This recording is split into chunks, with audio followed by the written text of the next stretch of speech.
ओम शांति, ओम शांति, ओम शांति।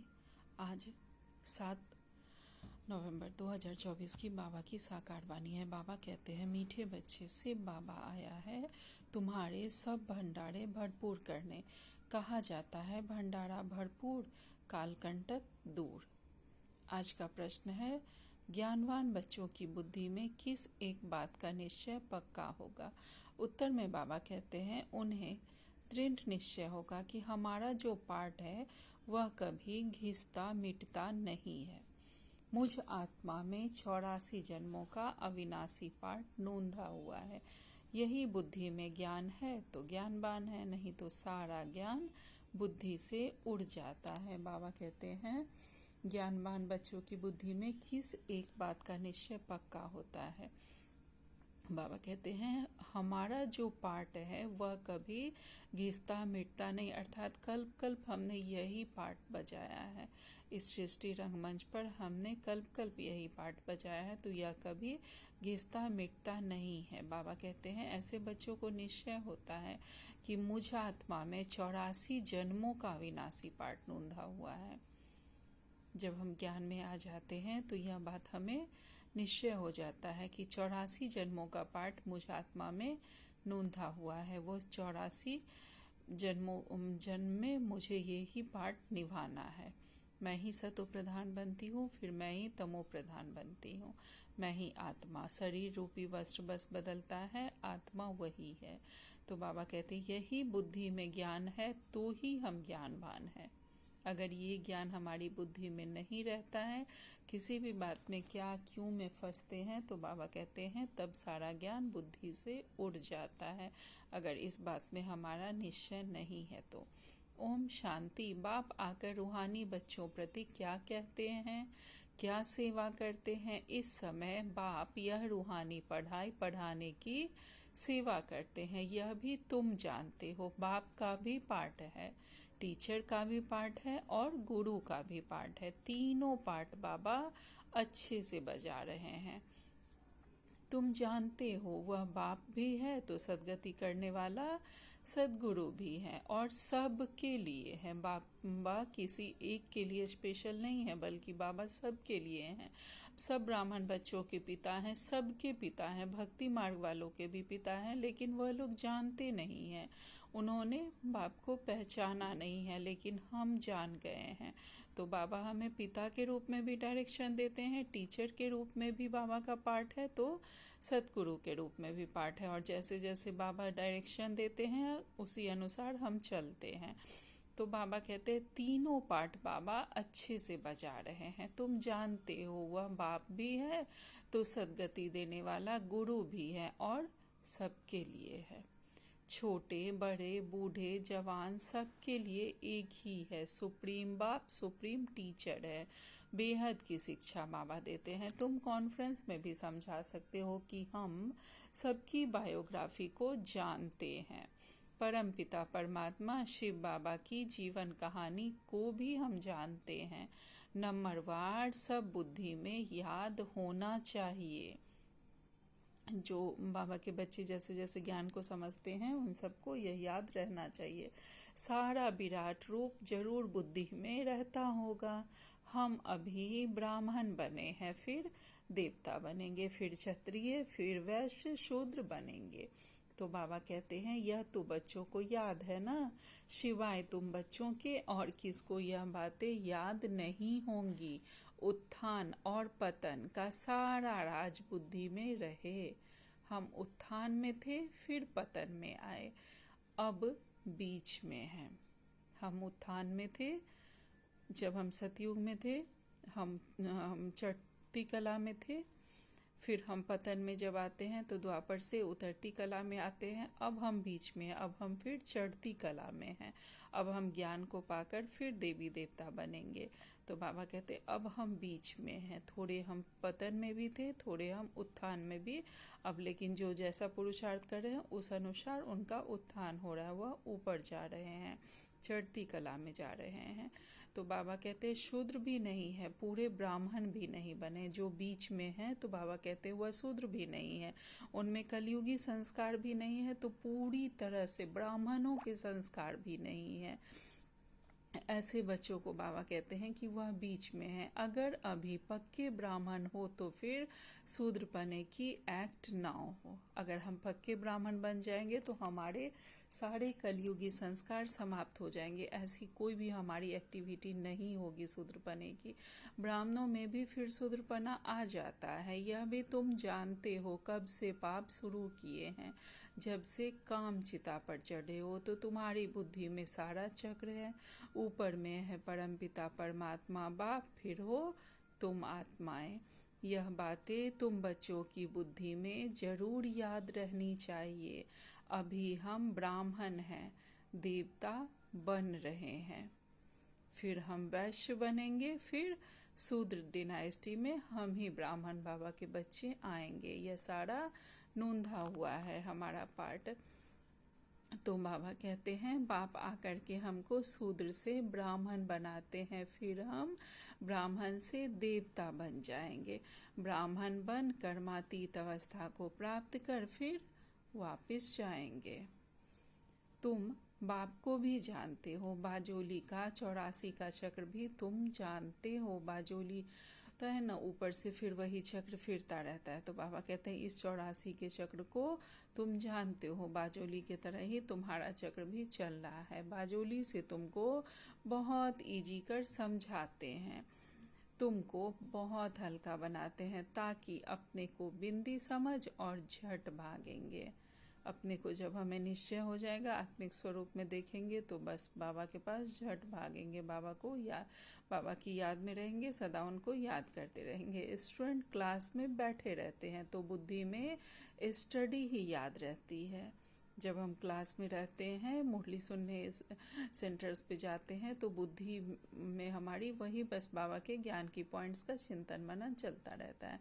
बाबा कहते हैं तुमको भी यह पढ़ाई याद रहनी चाहिए। अभी हम संगम युग पर हैं, फिर ऐसे चक्र लगाएंगे। यह चक्र सदैव बुद्धि में फिरता रहना चाहिए। यह चक्र आदि का नॉलेज तुम ब्राह्मणों के पास ही है, ना कि शूद्रों के पास। जो उस साइड है, जो कलयुग में है, वो उन लोगों के पास, भक्त बच्चों के पास यह संस्कार, यह ज्ञान नहीं है। तो बाबा कहते हैं यह नॉलेज तुम ब्राह्मणों के पास ही है। जो संगम युग पर आ गए हैं, जो इन्होंने संगम युग को और बाबा को पहचान लिया, उनके पास ही बस यह नॉलेज है। तो बाबा कहते हैं देवताओं के पास भी यह ज्ञान नहीं है। अभी तुम समझते हो भक्ति मार्ग में जो चित्र बने हैं सब डिफेक्ट है। बाबा कहते हैं भक्ति मार्ग में जो भी चित्र हैं वह सब डिफेक्टिव है। उनको पता ही नहीं है कि यह चित्र किन के हैं, वह नहीं जानते हैं कि यही मनुष्य का पवित्र स्वरूप है, सतो गुणी स्वरूप है, और यही फिर नीचे आते हैं। तो बाबा कहते तुम्हारे पास है एक्यूरेट, क्योंकि तुम एक्यूरेट बनते हो। हमारे पास जो चित्र है देवी देवताओं के, वह एक्यूरेट है, क्योंकि हम ही वह बनते हैं, हमें सारा ज्ञान मिला है। तो बाबा कहते हैं अभी तुमको ज्ञान मिला है, तब समझते हो भक्ति किसको कहा जाता है और ज्ञान किसको कहा जाता है। ज्ञान देने वाला बाप, ज्ञान का सागर हमें अभी मिला है।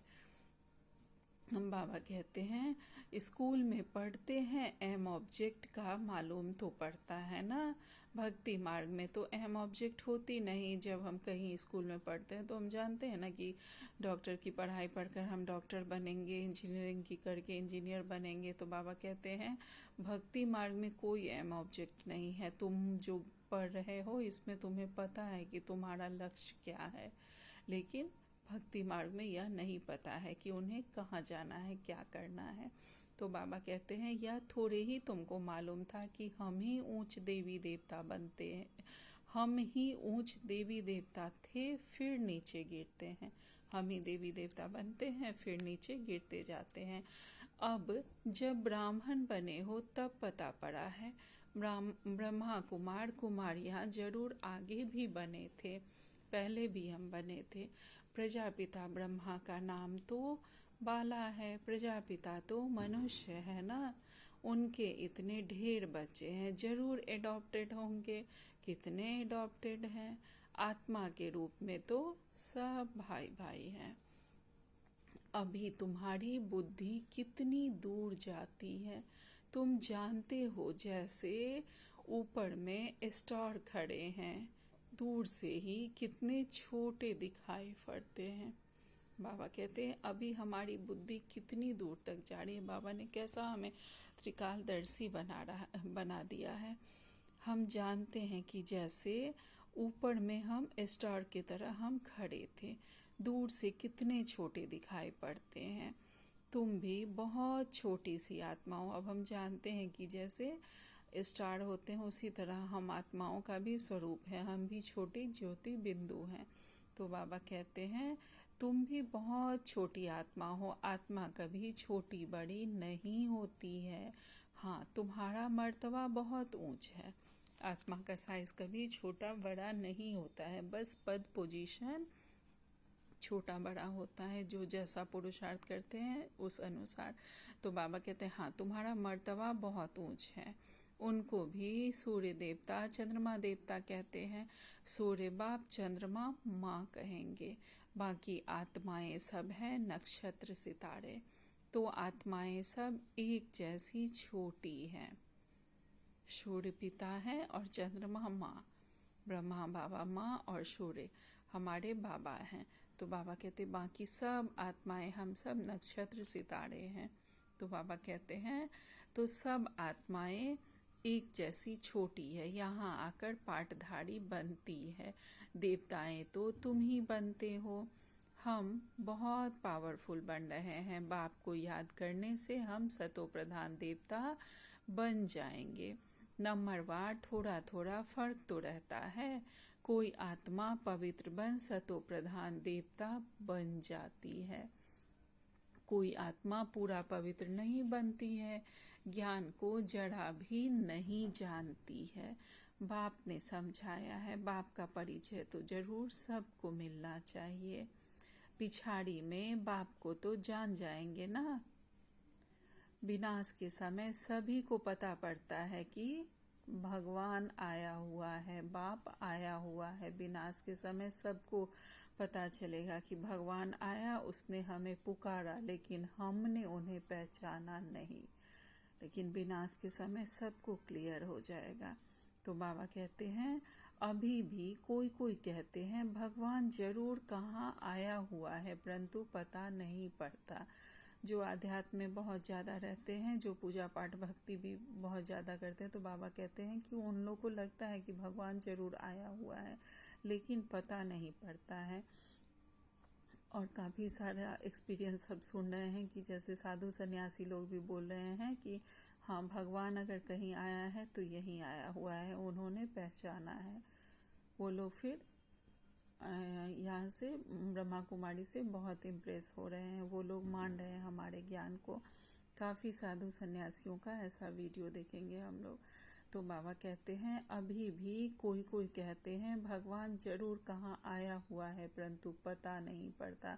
समझते कोई भी रूप में आ जाएगा। मनुष्य मत तो बहुत है ना, तुम्हारी है एक ही ईश्वरीय मत। तुम ईश्वरीय मत से क्या बनते हो? एक है मनुष्य मत, दूसरी है ईश्वरीय मत, और तीसरी है देवता मत। देवताओं को भी मत किसने दी? बाप ने दी है।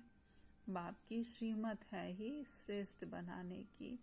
श्री श्री बाप को ही कहेंगे, ना कि किसी मनुष्य को। आजकल साधु सन्यासी में लगा देते हैं ना श्री श्री, तो श्री श्री सिर्फ बाबा को कहा जाता है, क्योंकि वही ऊंचते ऊंच हैं। बाबा कहते हैं श्री श्री ही आकर श्री बनाते हैं, अर्थात हमें उच्च बनाते हैं, देवता बनाते हैं। देवताओं को श्रेष्ठ बनाने वाला बाप ही है, उनको श्री श्री कहेंगे। बाप कहते हैं मैं तुमको ऐसा लायक बनाता हूँ। उन लोगों ने फिर अपने पर श्री श्री का टाइटल रख दिया है। कॉन्फ्रेंस में भी तुम समझा सकते हो, तुम ही समझाने के निमित्त बने हुए हो। श्री श्री तो है ही एक शिव बाबा, जो ऐसा श्री देवता हमें बनाते हैं, वो लोग शास्त्रों आदि की पढ़ाई पढ़कर टाइटल ले आते हैं। अर्थात हमने बहुत वेद शास्त्र पुराण पढ़े हैं तो हम श्री श्री बन गए। तो बाबा कहते हैं पढ़ाई पढ़कर टाइटल वो लोग ले आते हैं, तुमको तो श्री श्री बाप ही श्री अर्थात श्रेष्ठ बना रहे हैं। यह है ही तमो प्रधान भ्रष्टाचारी दुनिया। भ्रष्टाचार से जन्म लेते हैं, कहाँ बाप का टाइटल और कहाँ यह पतित मनुष्य अपने पर रखाते हैं। सच्ची सच्ची श्रेष्ठ महान आत्माएं तो देवी देवता है ना। सतो प्रधान दुनिया में कोई भी तमो प्रधान मनुष्य हो ना सके। सतयुग में कोई भी तमो प्रधान नहीं होगा। बाबा कहते हैं रजो में रजो मनुष्य ही रहेंगे, ना कि तमोगुनी। वर्ण भी गाए जाते हैं ना, अभी तुम समझते हो, आगे तो हम कुछ भी नहीं समझते थे। अब बाप कितना समझदार बनाते हैं, तुम कितना धनवान बनते हो। शिव बाबा का भंडारा भरपूर है। शिव बाबा का भंडारा कौन सा है? शिव बाबा का भंडारा है अविनाशी ज्ञान रत्नों का भंडारा, जो कि भरपूर है, जिसे जितना लेना है लेते जाएं, भरपूर है। तो बाबा कहते हैं शिव बाबा का भंडारा भरपूर और कालकंटक दूर। जितना हम शिव बाबा के ज्ञान रत्नों के भंडारे से भरपूर रहेंगे, सारे कालकंटक दूर रहेंगे हमसे। तो बाबा कहते हैं बाप तुम बच्चों को ज्ञान रत्न देते हैं और खुद हैं सागर। बाबा ज्ञान के सागर हैं, हमें ज्ञान रत्न दे रहे हैं। बाबा कहते हैं ज्ञान रत्नों का बाबा सागर है। बच्चों की बुद्धि बेहद में जानी चाहिए। इतनी करोड़ आत्माएं सब अपने अपने शरीर रूपी तख्त पर विराजमान है। यह बेहद का नाटक है। आत्मा इस तख्त पर विराजमान होती है। तख्त एक ना मिले दूसरे से, सबके फीचर्स अलग अलग हैं। हम सबके फीचर्स अलग अलग हैं, सभी आत्माएं अलग अलग तख्त पर विराजमान है। तो बाबा कहते हैं सबके फीचर्स अलग अलग हैं, इनको कहा जाता है कुदरत। हर एक का कैसा अविनाशी पार्ट है। इतनी छोटी सी आत्मा में 84 का रिकॉर्ड भरा रहता है।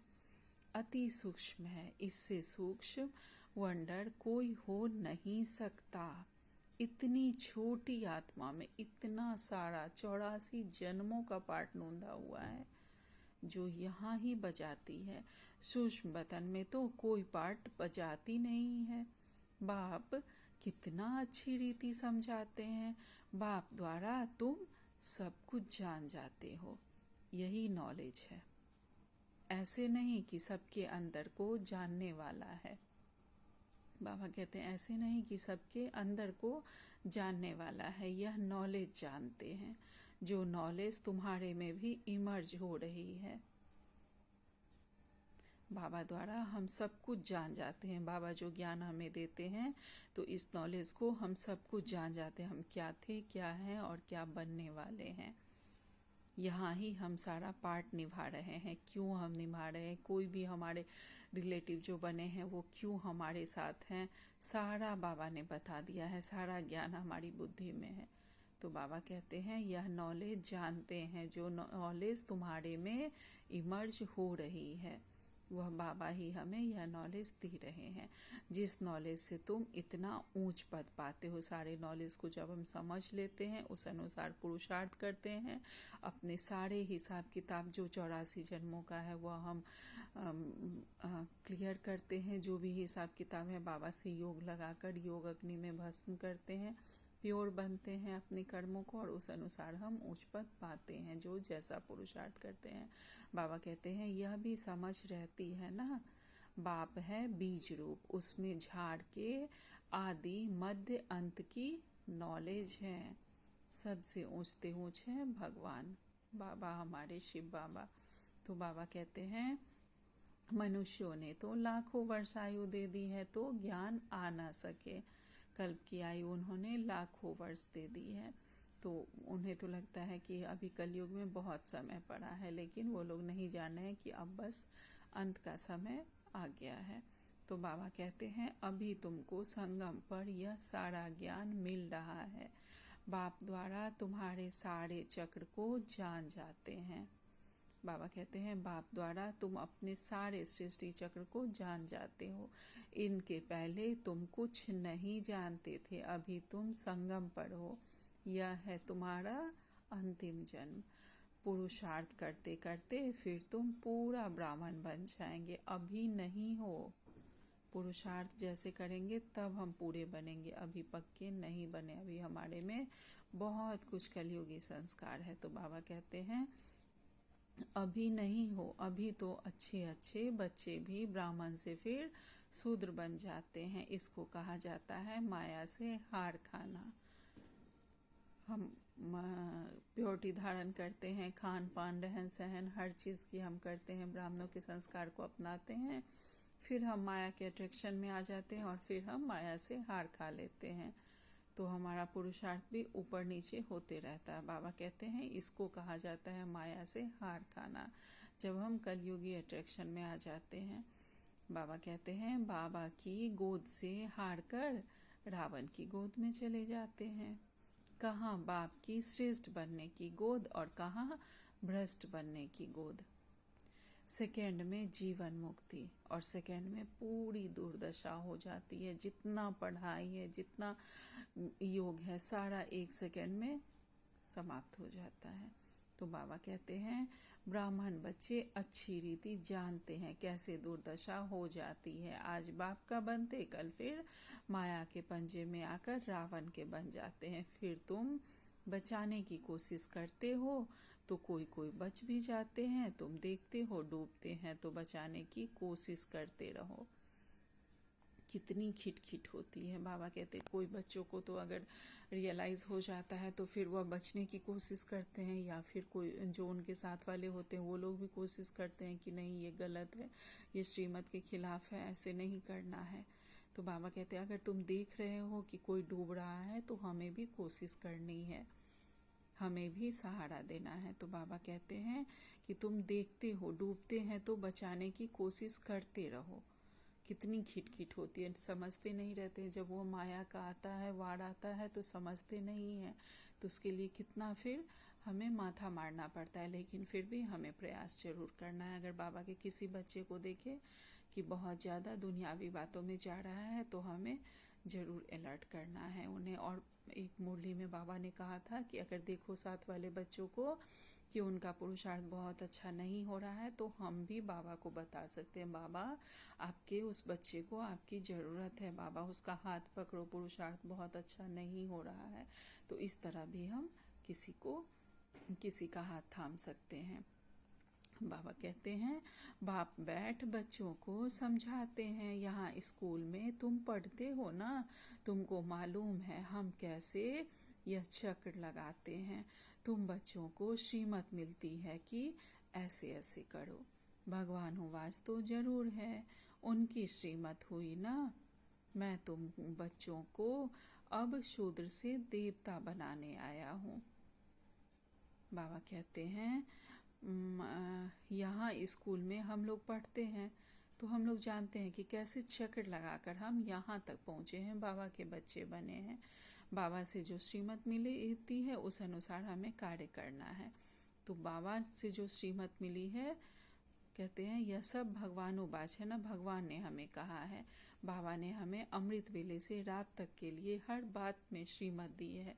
तो बाबा कहते हैं मैं तुम बच्चों को अब शूद्र से देवता बनाने आया हूँ। अभी कलयुग में है शूद्र संप्रदाय, तुम जानते हो कलयुग पूरा हो रहा है, तुम संगम पर बैठे हो।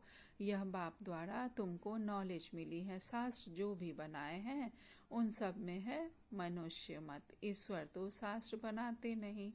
एक गीता के ऊपर ही कितने नाम रख दिए हैं, गांधी की गीता, टैगोर की गीता, आदि आदि ढेरों गीता निकाल दिए हैं।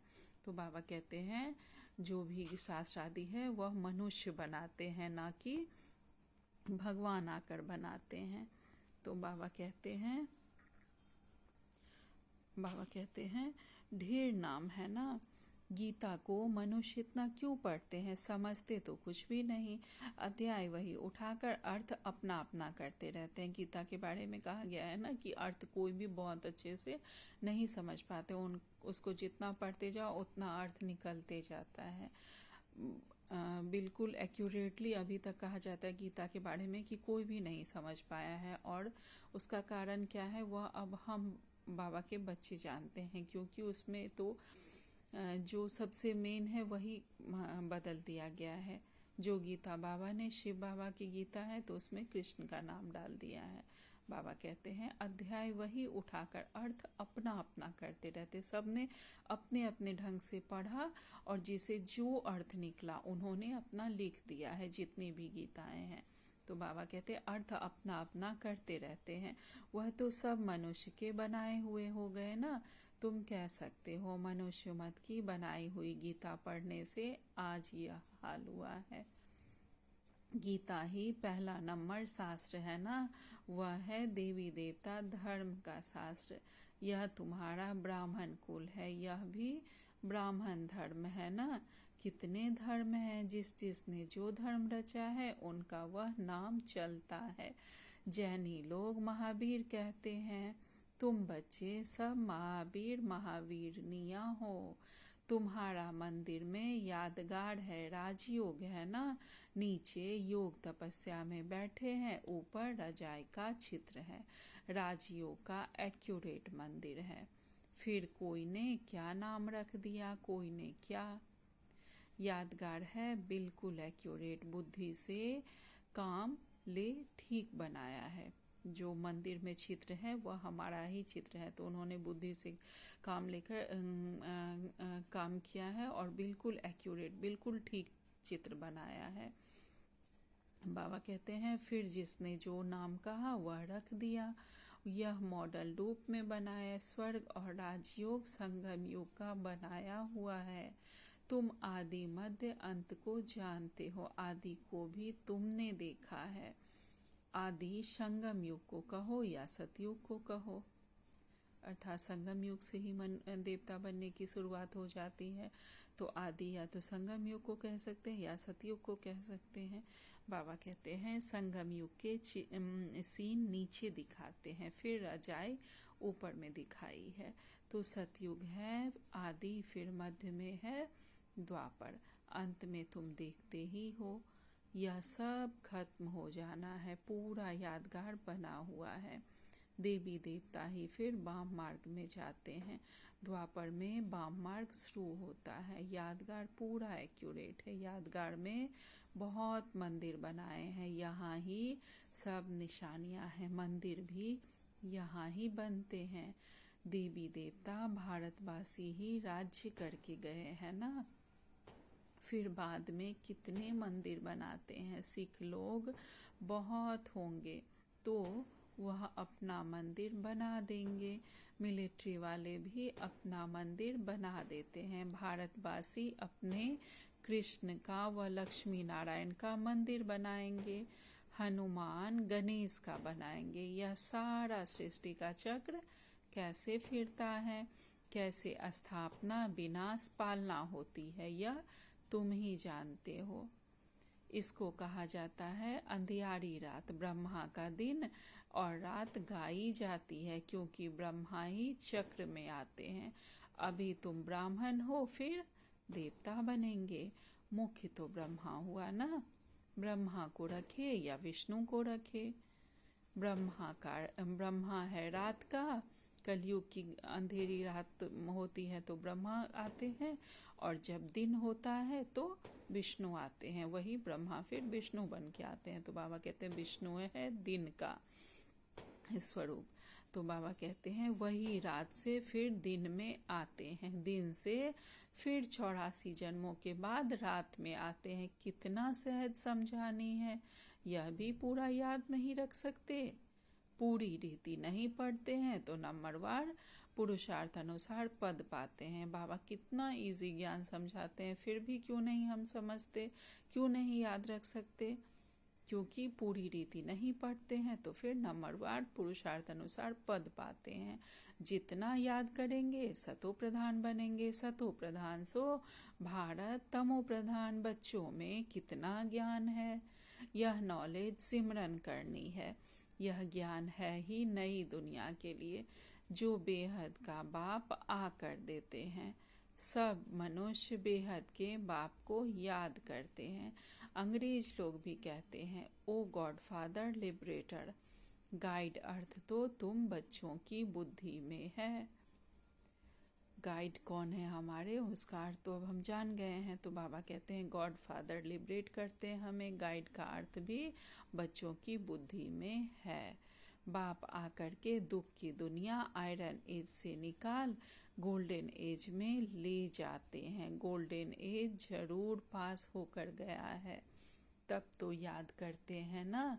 तुम बच्चों को अंदर में बहुत खुशी रहनी चाहिए और दैवी कर्म भी करने चाहिए।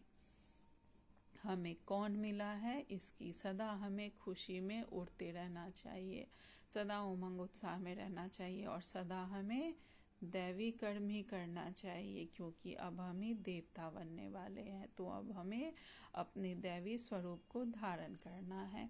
अच्छा, मीठे मीठे सिखिलदे बच्चों प्रति माता पिता बाप दादा का याद प्यार और गुड मॉर्निंग। रूहानी बाप की रूहानी बच्चों को नमस्ते। हम सब रूहानी बच्चों की रूहानी माता पिता बाप दादा को याद प्यार गुड मॉर्निंग और नमस्ते नमस्ते नमस्ते। शुक्रिया मेरे मीठे प्यारे बाबा, आपका पद्मा पदम शुक्रिया। आज धारणा के लिए मुख्य सार में बाबा ने पहली पॉइंट कही है, बाप से जो अविनाशी ज्ञान रत्नों का अखुट खजाना मिल रहा है उसे स्मृति में रख बुद्धि को बेहद में ले जाना है। यह बेहद नाटक में कैसे आत्माएं अपने अपने तख्त पर विराजमान है, इस कुदरत को साक्षी हो देखना है। दूसरे पॉइंट में बाबा कहते हैं सदा बुद्धि में याद रहे कि हम संगम योगी ब्राह्मण हैं। हमें बाप की श्रेष्ठ गोद मिली है। हम रावण की गोद में जा नहीं सकते, हमें भगवान की गोद में रहना है। हमारा कर्तव्य है डूबने वाले को भी बचाना। अगर कोई डूब रहा है तो उसे भी हमें बचाना है और भगवान की गोद में रहना है। आज बाबा ने हमें वरदान दिया है, व्यर्थ संकल्प रूपी पिलर्स को आधार बनाने के बजाय सर्व संबंध के अनुभव को बढ़ाने वाले सच्चे स्नेही भाव। व्यर्थ संकल्प रूपी पिलर को आधार हमें नहीं बनाना है, उसे आधार बनाने के बजाय सर्व संबंध बाबा से अनुभव, सर्व संबंधों को बाबा के साथ अनुभव करने वाले और उस अनुभव को बढ़ाने वाले हम बाबा के सच्चे स्नेही बच्चे हैं। विस्तार में बाबा कहते हैं माया कमजोर संकल्प को मजबूत बनाने के लिए बहुत रॉयल पिलर्स लगाती है, बहुत तरफ हमारी बुद्धि भटकाती है। बार बार यही संकल्प देती है कि ऐसा तो होता ही है, बड़े बड़े भी ऐसा करते हैं, अभी संपूर्ण तो हुए नहीं हैं, जरूर कोई ना कोई कमजोरी तो रहेगी ही। यह व्यर्थ संकल्प रूपी पिलर्स कमजोरी को और मजबूत कर देती हैं।